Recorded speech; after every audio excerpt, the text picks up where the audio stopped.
Assalamualaikum warahmatullahi wabarakatuh. Selamat siang. Alhamdulillah segala puji bagi Allah. Pada hari ini kita semua dapat berkumpul di tempat aula sekolah. Salawat serta salam mari kita aturkan kepada Nabi Muhammad SAW. Yang terhormat Kepala Sekolah SMK Hang Tua 2 Jakarta, yang saya hormati para wakil SMK Hang Tua 2 Jakarta, yang saya hormati Bapak, Ibu, guru serta teknik SMK Hang Tua 2 Jakarta. Pada siang hari ini, acara diseminasi budaya positif yang akan disampaikan oleh calon guru penggerak dari SMK Hang Tua 2 Jakarta kepada Bapak Effendi dan Ibu Eka. Acara selanjutnya yaitu sambutan oleh Kepala Sekolah SMK Hang Tua 2 Jakarta yang diwakilkan oleh Wakil Murid kepada Ibu Sita. Dipersilakan. Assalamualaikum warahmatullahi wabarakatuh. Yang saya hormati para wakil SMK Hang Tua 2 sekaligus calon guru penggerak, yang saya hormati Bapak Ibu guru dan karyawan SMK Hang Tua 2. Ini ada kegiatan yang dilaksanakan oleh calon guru penggerak, yaitu diseminasi budaya positif. Alhamdulillah di sekolah kita Bapak Ibu ada 2 calon guru penggerak. Itu berarti pembelajaran yang ada di calon guru penggerak bisa diimplementasikan di sekolah kita.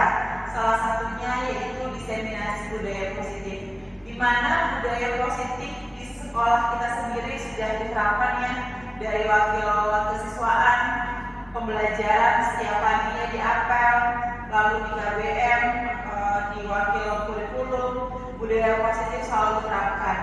Selain itu, tidak hanya di dalam apel, KBM, di media sosial, lalu dalam ekstrakurikuler dan kegiatan-kegiatan lainnya, budaya positif ini selalu disampaikan agar hal-hal yang tidak baik, kurang baik seperti bullying dan lain sebagainya tidak terjadi di sekolah kita. Itu saja sambutan dari saya. Semoga pembelajaran dari CGPA calon guru penggerak ini bisa membawa dampak positif untuk guru-guru di SMK Hang Tua 2 dan siswa-siswi di SMK Hang Tua 2. Terima kasih dari saya. Wassalamualaikum warahmatullahi wabarakatuh. Acara selanjutnya yaitu penyampaian oleh calon guru penggerak dengan tema diseminasi budaya positif kepada Bapak Effendi dan Ibu Eka. Jawabannya betul. Baik. Yang kedua, sudahkah budaya positif diterapkan di sekolah kita? Menurut Bapak Ibu, apakah sudah sekolah kita SMK Hang Tua 2 Jakarta menerapkan budaya positif? Sudahkah itu? Sudah ya. Pak Amir mengatakan sudah. Contohnya apa Pak Amir?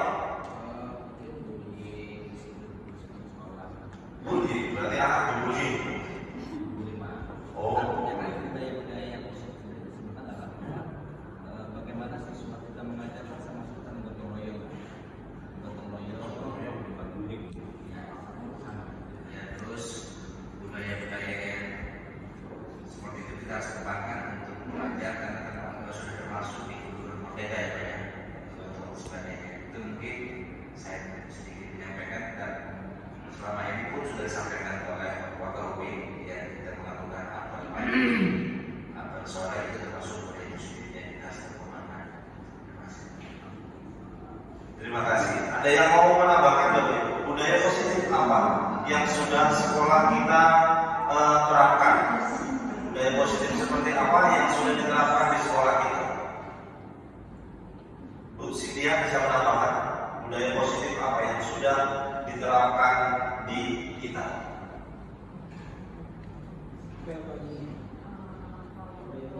Sesama guru, udah nggak ada lagi guru yang merokok di depan murid.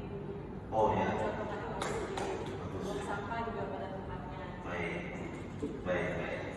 Terima kasih. Bu Sintia menjawab, baik guru maupun siswa-siswa sudah tanggap. Artinya kalau memang ada sampah, mereka membuang pada tempatnya. Terus guru juga tidak mempertontonkan ya budaya-budaya negatif di depan siswanya. Ya, baik. Terima kasih jawaban dari Bapak dan Ibu semuanya. Merupakan perwujudan dari nilai-nilai atau keyakinan universal yang diterapkan di sekolah. Budaya positif itu sendiri di sekolah tidak dapat diciptakan secara instan. Jadi kita semuanya itu tidak bisa ujung-ujung, rasanya ujung-ujung menciptakan budaya positif. Dalam penerapan budaya positif di sekolah diperlukan tuntunan dan tauladan dari seorang guru. Guru harus menjadi contoh yang baik. Apa yang sudah dikatakan Ibu Sintia ternyata terjawab sudah di lembaran pada presentasi kali ini, ya. Terus guru harus menjadi contoh yang baik sehingga murid dengan kesadaran sendiri akan mengikuti apa yang dilakukan oleh guru. Guru adalah pamong, artinya guru itu menjaga, memberi tauladan, membina dan mendidik anak dengan penuh kasih sayang. Tugas guru adalah menuntut segala kodrat yang ada pada anak agar mereka mencapai kebahagiaan dan keselamatan setinggi-tingginya, baik sebagai manusia maupun sebagai anggota masyarakat berdasarkan pada kodrat alam dan kodrat zamannya. Tulodo ing madya manungkarsa tuturi handayani. Sebagai seorang guru, sebagai seorang pemimpin, di depan itu bisa memberikan contoh, di tengah-tengah itu bisa menjadi pembangkit, dan di belakang itu bisa mendorong, ya, bisa memotivasi. Itulah yang Ki Hajar Dewantara katakan, ing karsa tulodo ing madya manungkarsa tuturi handayani. Ya, jadi tugas guru adalah menuntun segala kodrat yang ada pada anak agar mereka mencapai kebahagiaan dan keselamatan setinggi-tingginya, baik sebagai manusia maupun sebagai anggota masyarakat, berdasarkan pada kodrat alam dan kodrat zamannya. Baik, pada presentasi kali ini atau acara pengibasan kali ini bertujuan satu, mewujudkan nilai mandiri pada guru, memahami pembelajaran yang berpihak pada murid, menerapkan pembelajaran yang bermakna melalui kolaborasi rekan sejawat, memiliki persepsi yang sama terhadap pembelajaran yang berpihak pada murid. Tingkatan keberhasilan mendidik meyakini nilai-nilai kebajikan dalam budaya positif yang disepakati bersama, mendidik mencoba membuat kesepakatan atau keyakinan kelas bersama murid. Mohon nanti kita fokus sebentar. Ini ada nilai positif buat kita semuanya, ada tambahan ilmu buat Bapak Ibu semuanya. Karena CGB ini ternyata asik sekali, yang mana pembelajaran ini pembelajaran yang mana untuk sama-sama memberikan. Jadi di CGB ini, di budaya positif ini, kita dan murid itu tidak dominan guru, ya. Jadi nanti kita sama-sama balance antara guru dengan murid, nanti memberikan satu kesepakatan yang balance. Baik, saya lanjutkan. Ini ada 5 konsep budaya positif, ya. 5 konsep budaya positif. Yang pertama, perubahan paradigma stimulus respon. Untuk membangun budaya yang positif, sekolah perlu menyediakan lingkungan yang aman dan nyaman agar murid-murid mampu berpikir, bertindak, dan mencipta dengan merdeka mandiri dan bertanggung jawab. Salah satu strategi yang paling ditinjau ulang adalah bentuk disiplin yang dijalankan selama ini di sekolah kita. Yang kedua, disiplin positif. Ketika mendengar kata disiplin, kebanyakan orang akan menghubungkan kata disiplin dengan tata tertib, teratur, dan kepatuhan pada peraturan. Ada 3 macam motivasi perilaku manusia, yaitu 1. Orang bisa disiplin itu untuk menghindari ketidaknyamanan atau hukuman. Saya disiplin masuk di sini 6.30. Kalau saya masuk 7 lewat 15 menit, berarti saya itu tergolong takut hukuman. Contohnya nanti dipotong gajinya. Disiplin saya karena dipengaruhi oleh itu, poin 1, untuk menghindari ketidaknyamanan atau hukuman. Jadi saya disiplin itu karena itu, karena poin 1, untuk menghindari ketidaknyamanan atau hukuman, biar saya tidak dihukum, biar saya tidak dipotong gajinya oleh bupati. Kalau saya berangkat masuk sekolah fingerprint 7.15, berarti saya harus kenal 30 setidaknya fingerprint di sekolah ini. Yang kedua, untuk mendapatkan imbalan atau penghargaan dari orang lain. Apa ini? Reward, hadiah. Contoh guru paling sering, kamu bisa jawab, kamu bisa menghafal ayat Quran surat Al-Fatihah dan artinya, saya berikan hadiah sajadah, saya berikan hadiah peci, saya berikan hadiah mukena dan lain sebagainya. Berarti orang itu disiplin untuk mendapatkan imbalan atau penghargaan dari orang lain. Coba kalau Pak Ali tidak memberikan sejadah, tidak memberikan seperangkat alat sholat, ini saya tidak mau menjawabnya. Apalagi dibayar tunai. Nah, apalagi dibayar tunai. Alhamdulillah saya sudah beberapa tahun yang lalu. Yang ketiga, untuk menjadi orang yang mereka inginkan dan menghargai diri sendiri dengan nilai-nilai yang mereka percaya. Dari ketiga alasan ini, disiplin Bapak Ibu dan kita semuanya kira-kira berada di poin yang mana ini, Bapak Ibu? Yang pertama, Pak Amin judulnya jangan dipotong sama Bu Haji, ya lumayan potongan kalau kaprok 50.000 contoh seperti itu. Kali berapa hari kan? Kalau ada nggak dari Bapak Ibu yang disiplin itu untuk menjadi orang yang mereka yang kita inginkan dan menghargai diri sendiri, menghargai diri sendiri. Ini dari tingkatan ini yang mana nih menurut Pak Ali ini? Yang mana nih Pak? Disiplin karena poin 1, poin 2, poin 3 bagusan yang mana Pak? Poin 3 ya Pak. Baik. Betul. Ya, ini disiplin. Ternyata disiplin itu dipengaruhi oleh 3 komponen ini, ya. Jadi karena ingin biar tidak dihukum, karena ingin ada imbalan. Nanti Kepsek melihat saya rajin, saya mungkin nanti akan menjadi kaprok jurusan baru. Seperti itu. Ya, kaprok normatif. Baik, ini jadi ada berapa tadi Bapak Ibu saya ulangi ada ya? 5% budaya positif itu ada 5. Yang pertama membangun stimulus respon. Yang kedua itu ada disiplin positif. Dan yang ketiga ada itu keyakinan kelas. Dalam pembentukan keyakinan kelas adalah yang pertama, keyakinan kelas bersifat lebih abstrak daripada peraturan yang lebih rinci. Nah, ini nanti yang mudah-mudahan bisa saya jelaskan kepada Bapak Ibu. Bapak Ibu bisa mengambil contoh dari ini. Karena memang kewajiban kita CGP mengimbaskan atau mungkin menyampaikan segala sesuatu yang sudah kita dapat kepada Bapak Ibu semuanya. Jadi ini saya mengikuti nanti baliho aja baru aja, ya Pak Ali ya. Menyampaikan walaupun saya bisanya ini saya sampaikan. Per modul nanti saya sampaikan kepada Bapak dan Ibu semuanya. Punya ilmu, dapat ilmu saya sampaikan. Saya tularkan kepada Bapak Ibu semuanya.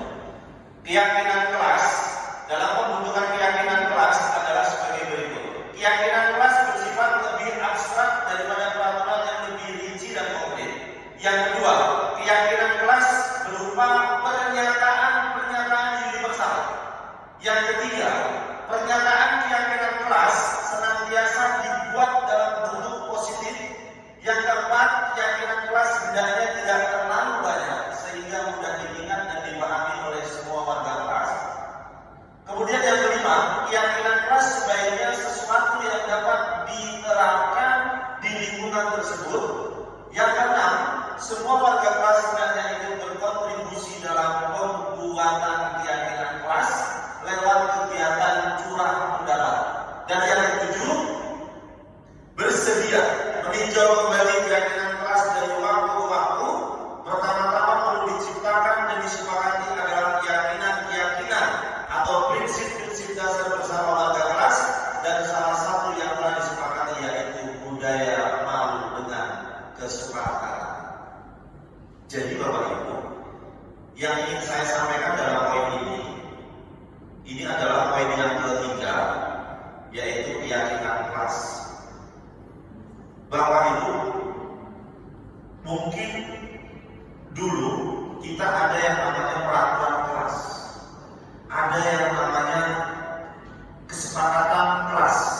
Berarti kalau boleh tahu dari Bapak Ibu, keyakinan kelas itu apa perbedaannya dengan peraturan kelas? Saya mau ngajar di CGP itu harus menerapkan yang namanya keyakinan kelas. Sebelum mengajar saya berdoa. Setelah berdoa saya mengabsensi dan lain sebagainya, speaking dan lain sebagainya, untuk membangunkan yang loyo-loyo, yang lesu-lesu. Saya harus membuat keyakinan kelas. Keyakinan kelas itu yang dulu namanya peraturan kelas. Kita mungkin dulu mengenal ya dengan peraturan kelas. Peraturan kelas saya kasih contoh. Ketika jam saya, kalian tidak boleh datang terlambat. Yang kedua, tidak boleh main handphone, tidak boleh mencontek. Nah, sekarang keyakinan kelas itu berbeda, Bapak. Bahasanya itu atau pernyataan-pernyataannya itu yang lebih universal. Kata tidak boleh, tidak boleh. Jadi katanya itu kalau membuat keyakinan kelas itu berarti harus disiplin ketika jam mata pelajaran saya. Yang kedua, apa? Untuk menghilangkan kata-kata yang berkonotasi buruk. Bu Yeni bisa bantu? Apa Bu? Contohnya kalau tidak boleh terlambat berarti diganti dengan kata tepat waktu. Tepat waktu. Betul. Seperti itu. Ketika jam pelajaran saya tepat waktu. Mungkin juga kalau tidak boleh menyontek, berarti apa? Jujur. Jujurlah padaku. Jadi seperti itu. Jadi tidak boleh menggunakan kata tidak. Baik. Yang nomor 4 adalah posisi kontrol. Melalui serangkaian riset dan bersandar pada teori kontrol, Dr. William Glaser berkesimpulan ada 5 posisi kontrol yang diterapkan seorang guru. Ini, mohon maaf, saya pembina OSIS ini sering melakukan ini. Mohon nanti kita sama-sama untuk fokus dalam materi ini. Ya, yang pertama, posisi kontrol itu adalah kita sebagai penghukum. Pahatnya. Ya, kita sebagai penghukum. Anak terlambat disuruh push up. Nah, ini nanti di CGP diperbolehkan atau memang bagaimana? Kita nanti bahas bersama-sama. Yang kedua, membuat orang merasa bersalah. Murid merasa bersalah. Kayak apa? Kita jadi seolah-olah kayak ngejudge. Kamu itu terlambat. Jadi murid itu kayak merasa bersalah. Seandainya baru sekali melakukan, tapi kita udah jas. Kamu yang terlambatan, gak becus. Nah, ini dampaknya nanti bagaimana? Kalau kita melakukan posisi kita sebagai seorang guru, melakukan dalam poin ini, membuat orang merasa bersalah. Biasanya guru menyampaikan dengan suara yang lembut. Bagaimana kalau orang tua tahu? Ini tetap adalah bagi orang merasa bersalah. Jadi ada pengancaman di situ. Bagaimana kalau orang tua tahu kalau kamu terlambat setiap hari? Kayak seolah-olah itu kita merasa anak itu salah, nanti akan diadukan kepada orang tuanya. Terus yang ketiga, kita berposisi sebagai teman. Guru memposisikan sebagai teman. Yang keempat, sebagai monitoring atau pemantau atau mengawasi apa yang telah kamu lakukan. Contohnya kalimatnya seperti itu. Terus yang kelima, posisi kita adalah sebagai manajer.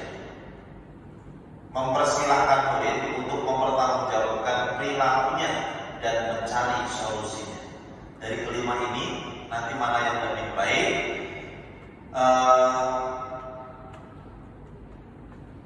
Menurut Bapak Ibu semuanya. Terus yang kelima adalah segitiga restitusi. Segitiga restitusi adalah proses menciptakan kondisi bagi murid untuk memperbaiki kesalahan. Langkah-langkahnya yaitu yang pertama, stabilkan identitas. Kita semua akan melakukan hal terbaik yang bisa kita lakukan. Yang kedua, memvalidasi tindakan yang salah. Semua perilaku memiliki alasan. Yang ketiga, menanyakan keyakinan. Kita semua memiliki motivasi internal. Ya, keyakinan apa? Keyakinan kelas tadi yang sudah kita buat. Baik, untuk selanjutnya saya mungkin bisa serahkan ke Bu Eka. Contoh penerapan kasus segitiga restitusi. Silakan Bu Eka, saya persilakan.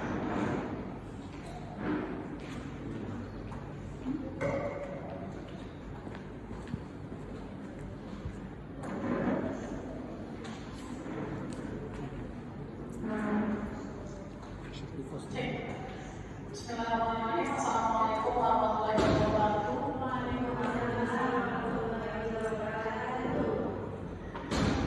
Terima kasih banyak Bapak Ibu waktunya.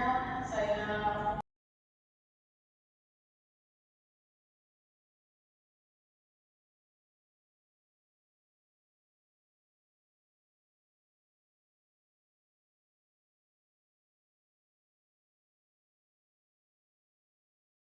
Assalamualaikum warahmatullahi wabarakatuh. Waalaikumsalam warahmatullahi wabarakatuh. Baik anak-anakku semuanya, kelas 10 MPLB 2 ya. Pada kesempatan hari ini kita akan membuat keyakinan kelas. Siapa yang tahu dengan keyakinan kelas? Sudah tahu semuanya? Belum tahu ya. Baik, keyakinan kelas itu sama seperti halnya dengan peraturan kelas ya, atau segala sesuatunya dengan regulasi atau aturan di dalam kelas ya. Paham semuanya? Namun keyakinan kelas ini nanti agak sedikit berbeda bahasanya ya. Ini jauh lebih dengan menggunakan bahasa yang positif ya, atau yang lebih baik. Contoh dalam peraturan kelas, tidak boleh mencontek ketika ada jam pelajaran. Berarti harus ganti keyakinan kelas itu berarti dengan apa? Jujur. Nah, berarti jujur itu kan tidak boleh mencontek. Artinya bahasanya jauh lebih positif, jauh lebih baik ya. Kemudian tidak boleh datang terlambat ketika jam pelajaran. Saya taruhlah ya, tidak boleh datang terlambat. Berarti bahasa positifnya apa? Disiplin. Nah, berarti harus disiplin. Harus disiplin ketika memasuki jam pelajaran. Baik, nanti kalian semuanya akan Bapak bagikan post-it ya, atau kertas kotak ini. Nanti kita akan membuat kesepakatan kelas ya, kesepakatan kelas atau keyakinan kelas ya. Kita akan membuat keyakinan kelas. Nanti kalian boleh tempel di whiteboard yang sudah Bapak tulis ini. Nanti kalian silahkan untuk satu persatu menulisnya ya. Bapak akan bagikan satu persatu ya. Baik, silakan. Ya, nanti kalian akan tulis keyakinan kelas seperti apa. Keyakinan kelas itu bisa juga apa? Saling menghormati antara siswa kepada guru atau juga siswa kepada sesama siswa ya. Baik.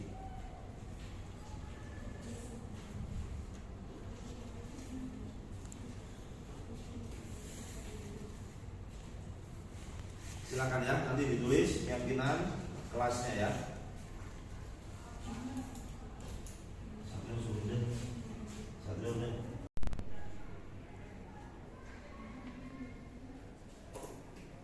Kalau sudah ditulis, silakan ditempelkan di whiteboard yang sudah Bapak tulis ya. Silakan, keyakinan kelas ini kalian boleh dari ujung sana, silakan.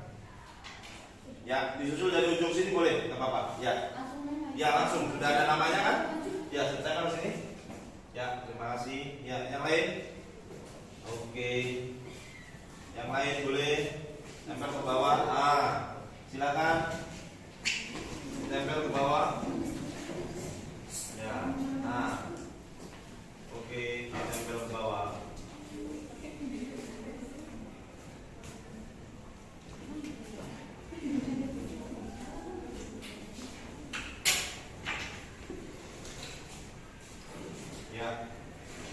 Sudah semuanya? Sudah. Oke. Ada yang lepas? Oke. Saling menghormati. Oke. Siswa kepada guru. Oke. Ini saya ambil. Saling menghormati sesama siswa. Oke, sudah siswa dan guru itu sudah. Siswa dan kepada guru, mentaati peraturan. Oke, ini apa ini? Menghormati dan menghargai guru sedang berbicara. Oke. Berarti tidak boleh berbicara, itu ya, tidak boleh berbicara sendiri, ngobrol sendiri. Oke, ini sudah. Menghormati guru dan sesama siswa. Oke, ini sudah ada ya, menghormati guru dan siswa, ini aja yang saya katakan. Oke, sudah cukup satu ya. Baik, dari beberapa keyakinan kelas yang kalian tempel, kita sederhanakan ya. Kita ambil ternyata ada dari beberapa teman kalian yang sama ya. Jadi dari beberapa yang di kelas 10 MPLB 2 terciptalah keyakinan kelas ada 6 ya. Setelah itu mari kita sepakati bersama-sama ya. Bapak mau kalian menandatangani kesepakatan keyakinan kelas yang kita bentuk pada hari ini ya. Baik, keyakinan kelas ini nanti Bapak tulis di sini dan kalian boleh tanda tangan ya. Ya, itu semuanya nanti boleh tanda tangan ya. Baik, silakan dimulai dari sana. Ya, silakan menandatangani. Tulis nama, kemudian tanda tangan.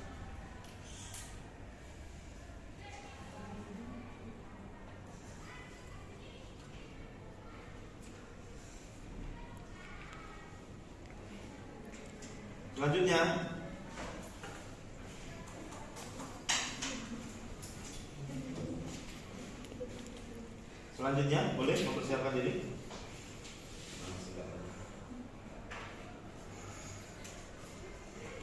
Oke, silakan. Boleh selanjutnya.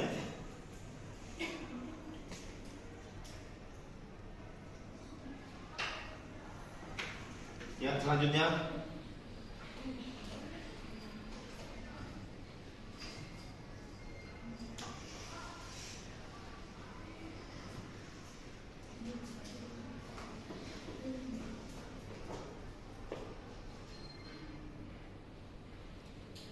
Oke, selanjutnya.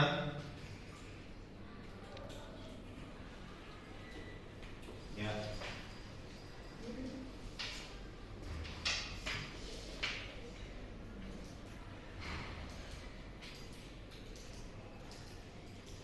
Siapa yang belum, silakan untuk maju ke depan.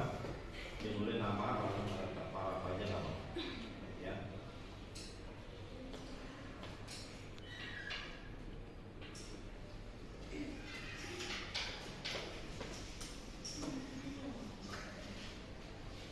Boleh, next. Ya.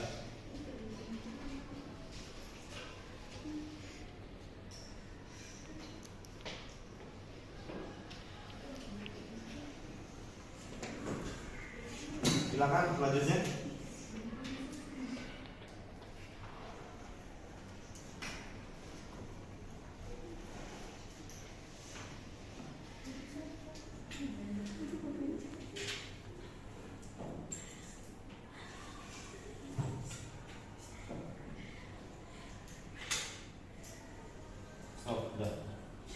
Sudah satu. Assalamualaikum warahmatullahi wabarakatuh. Perkenalkan, nama saya Melani Kartika dari kelas 10 MPLB 2. Melani, apakah perasaan kamu setelah melakukan keyakinan kelas? Sangat senang sekali. Apakah keyakinan kelas itu penting menurut Sangat kamu? penting. Sangat penting. Iya. Kenapa sangat penting? Karena agar kita dapat bertanggung jawab lagi di dalam kelas. Oh, baik. Assalamualaikum warahmatullahi wabarakatuh. Terima kasih. Assalamualaikum warahmatullahi wabarakatuh. Perkenalkan, nama saya Mika Arifia dari 10 MPLB 2. Mika, bagaimana perasaan kamu setelah melakukan keyakinan kelas ini? Sangat senang sekali. Apakah keyakinan kelas itu penting menurut kamu, Mika? Menurut saya sangat penting Terus, kenapa penting?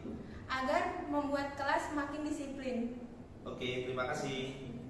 Assalamualaikum warahmatullahi wabarakatuh. Perkenalkan nama saya Mutiara Anjani dari kelas 10 MPLB. Apa perasaan kamu setelah melakukan keyakinan kelas ini? Sangat senang. Apakah keyakinan kelas itu penting? Menurut saya sangat penting, Pak. Kenapa penting? Agar bisa menghormati kepada guru dan saling menghargai kepada teman. Oke, terima kasih.